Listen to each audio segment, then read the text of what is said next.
Hey folks, Riverponics here. I'm going to show you my compost site out back, and I'll show you what I'm talking about.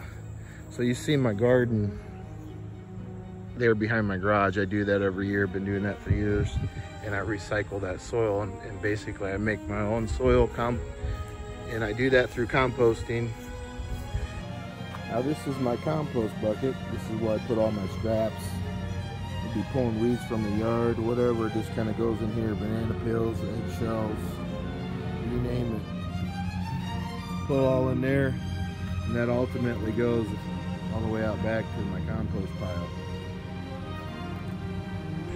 And it all started right here. There's a, faintly see a circle, but it used to be my compost site right here. And then I moved it back here and created two different sites, one over here and one here. And this was the finished soil, and then this was my compost site. And then I would turn that, and then come springtime I mixed the two.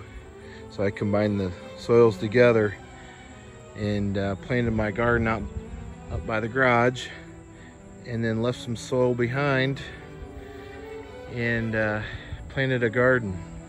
And so now I created a new compost site and tear down my garden and all that, and the soil comes back here. It's gonna go, a lot of it will go in here to help break down what's already established. And then I can turn it and all that. And they'll be ready for next spring, next summer. And then I can just keep on adding if I want to.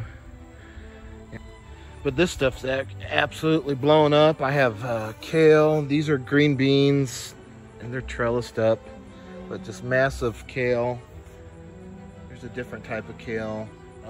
This is collard greens right down through here, and then this is all cilantro. Talked about how you can bunch things up in a small space, and I need to come through here and prune stuff, there's no doubt, but it just shows you that it can be done. So here's another whole thing of green beans I have going on. There's a zucchini. I have a tomato plant, and you can tell I've had to train it. It's on a slant. I had to slope it out, you know, so it's sitting like that, just so it can grow and do its thing. But it's finally coming around, putting some tomatoes on. It just grew wild. It just came up through the compost. This zucchini and this one here are the only two that have.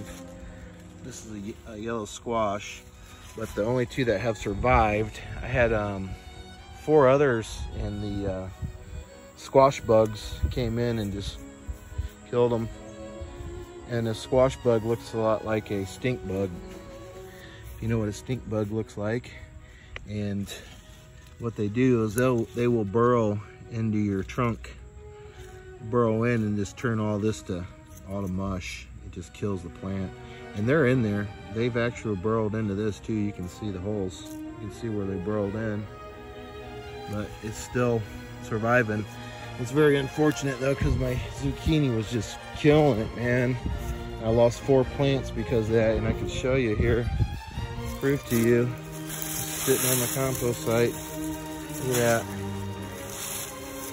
Another view.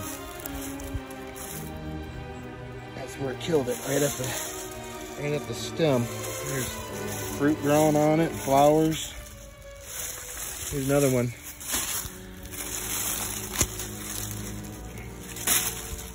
Same thing.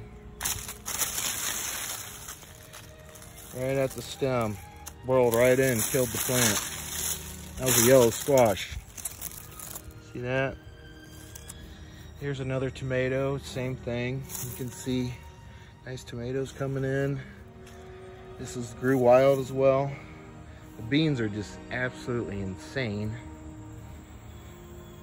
But it's possible to do this, and you know, you can crowd things, but you have to trim and come through and, you know, move stuff around and kind of, you know, the plants are flexible to an extent. This is a big cherry tomato. I have a self-watering system out here too. You can see the poly tube I have here is a little dripper right there. It's all from Mr. Landscaper. Let's see if I can show you. And it has that little green top. Those are removable, and you can put different tops on there, get different sprays. Really cool stuff. And it's I can show you where it's hooked up. Got it hooked up right here. Shut off valve. I can disconnect it here so I can mow my grass, but that goes underground and goes all the way up to the garage. So I used to have a big garden out here. But yeah, anyways, so that's how you utilize a compost site. Is I think first time I've done this, and man, plants are loving life, and really it's amazing. So another plot right there next year. Garden will get bigger. All right, have a good one.